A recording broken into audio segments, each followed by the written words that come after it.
Hello बच्चों, welcome to my YouTube channel and my channel name is Future India by Sandeep sir. तो जैसा कि बच्चों हम लोग पिछले वीडियो में पढ़े थे, ये सेकंड लेसन का काम करता है।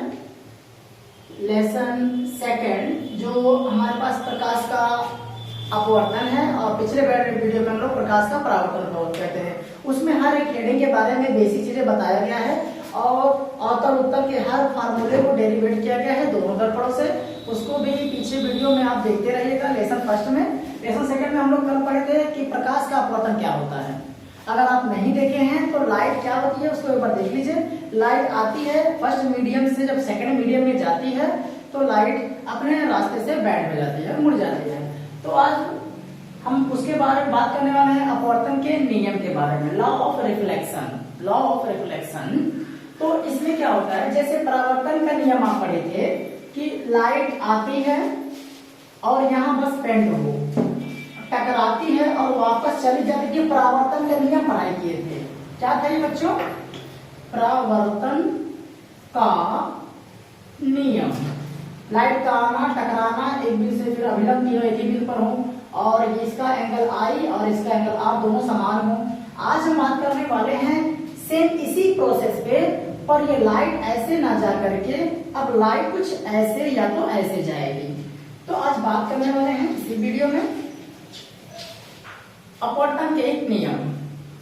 ध्यान दीजिएगा, ये आपका कोई कांच की प्लेट है या जो भी है, या हम बोल सकते हैं इसको कि ये फर्स्ट मीडियम है और ये आपका सेकंड मीडियम है। ध्यान दीजिएगा बच्चों, first medium and second medium.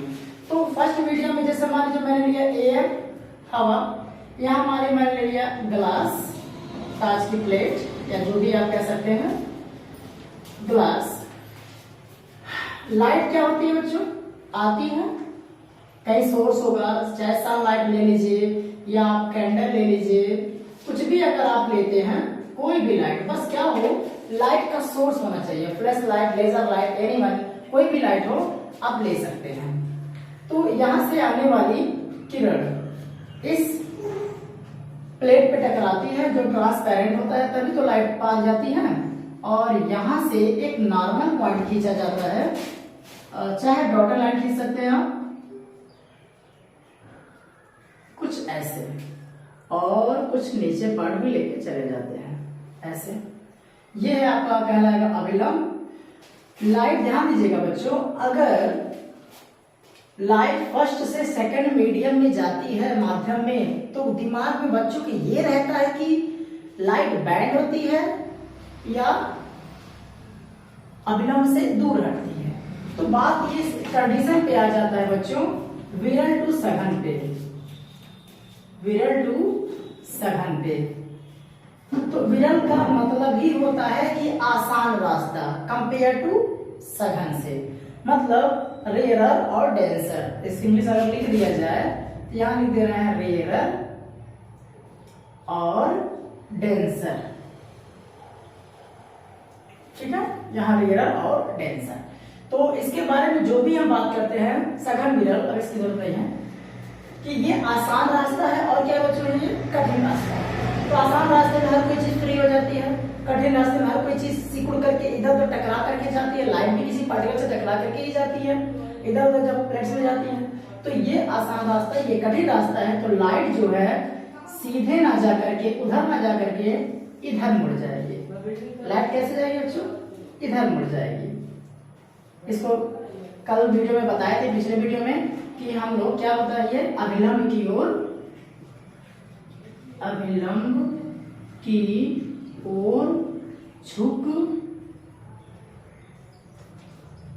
अभिलंब की ओर झुक जाती है, ये बात होता है, ठीक है। लाइट को सीधे जाना था, बट वो क्या होती है, अभिलंब की ओर झुक जाती है। तो इसको कहते हैं आपतित किरण, पता ही है।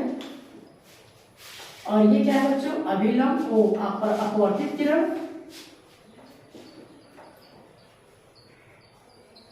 ये भी आपको पता है। और ये है आपका अभिलंब। ये कल के वीडियो में बात हो चुकी थी।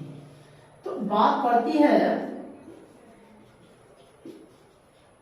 अभिलंब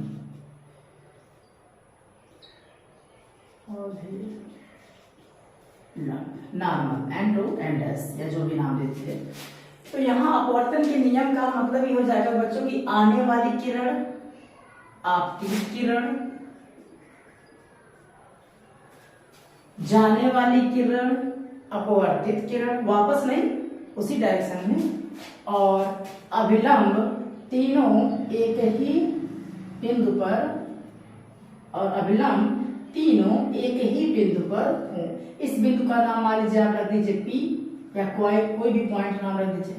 इसी बिंदु को हम लोग बोलते हैं आपतन बिंदु। क्या बोलेंगे? आपतन बिंदु।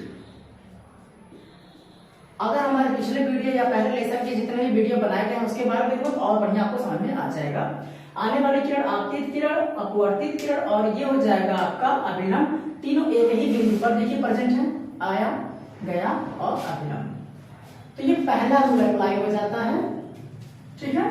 मतलब आपतित किरण,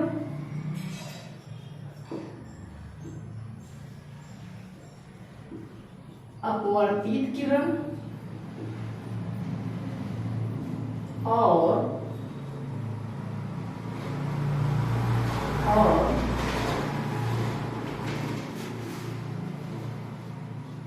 अभिलंब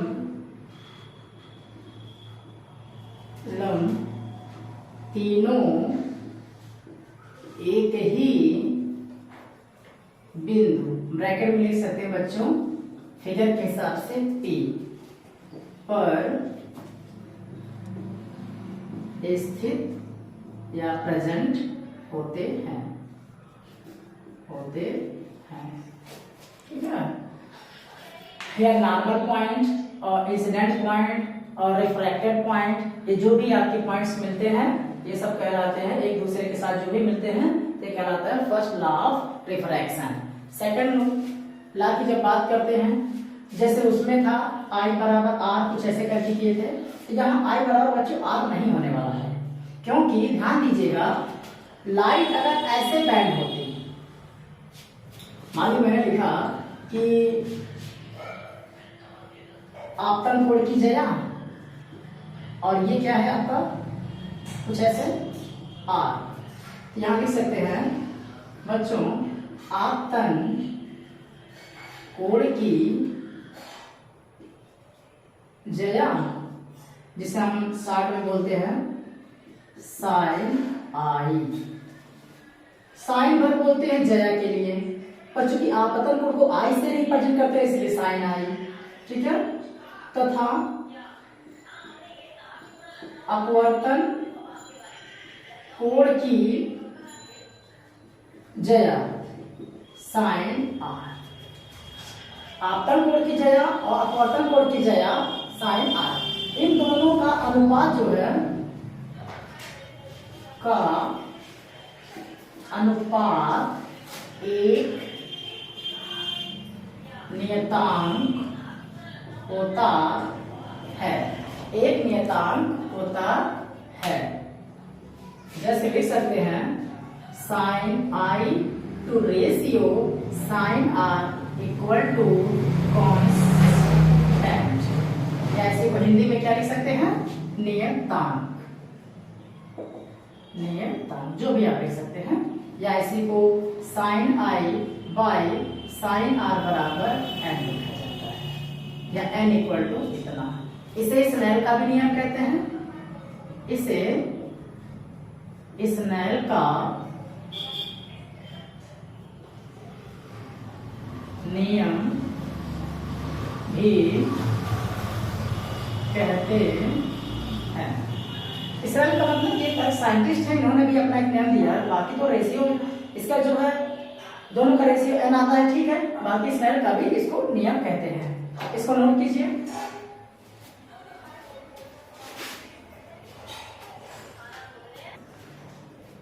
हो गया, चलिए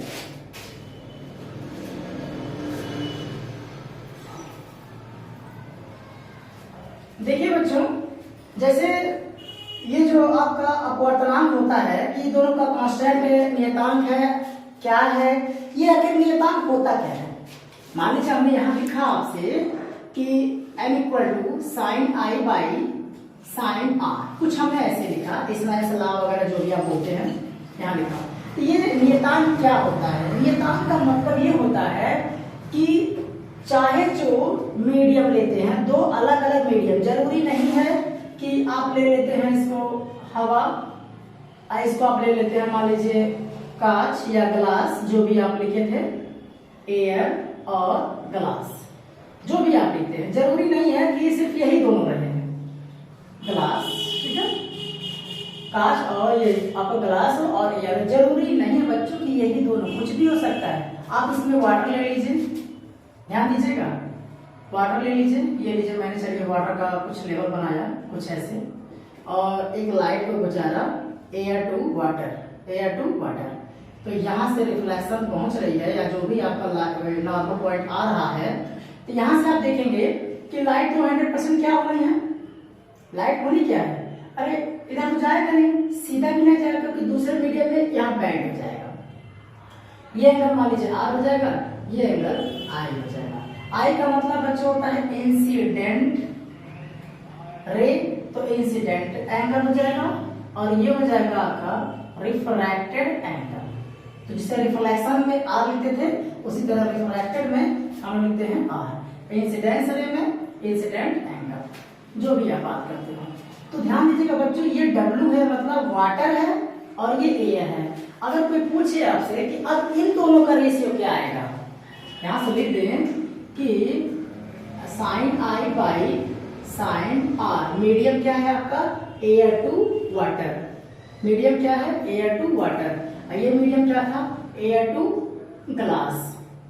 तो इन दोनों में रेशियो क्या आएगा, इन दोनों का नियतांक क्या आएगा, तो 100% वही आएगा जो नियतांक इसका आता है। ये हमेशा याद रखिएगा बच्चों, दो मीडियम हो, चाहे जो दो मीडियम हो, एक लाइट को दूसरे लाइट से गुजारेंगे तो जैसा भी उसका रेशियो निकाला रहेगा, एंगल बनेगा, वो 100% दोनों का मान सेम आएगा, चाहे ये हो चाहे ये हो।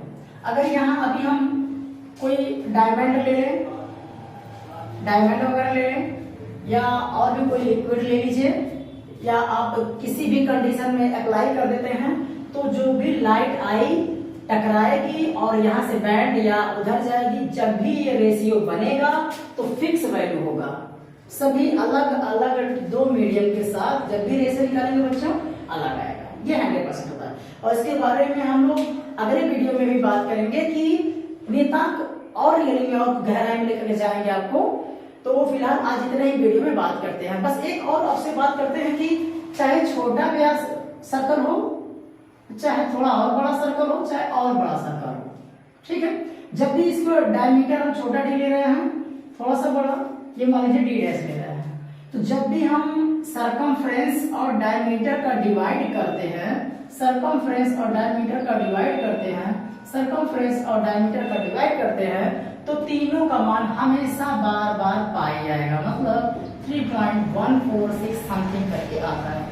ये भी इसका मतलब ये होगा कि चाहे सर्कल बहुत बड़ा हो या बहुत छोटा हो, जब भी परिध और व्यास का डिवाइड करते हैं उसकी फिक्स वैल्यू मिलती है। आप करके एक बार थॉट एक्सपेरिमेंट या मैथमेटिकल करके एक बार देख लीजिएगा कि आप एक वायर लीजिए, मोड़िए, वायर का किनारे का डायमीटर नापिए सेंटर पॉइंट से, और उसका लेंथ पहले से नाप लीजिए वायर का, जब भी आप डिवाइड करेंगे फिक्स आएगा। इसको तो बोलते हैं कांस्टेंट, हर कंडीशन पे मान सेम आवे, उसी को बोलते हैं बच्चों कांस्टेंट, तो सेम यही है।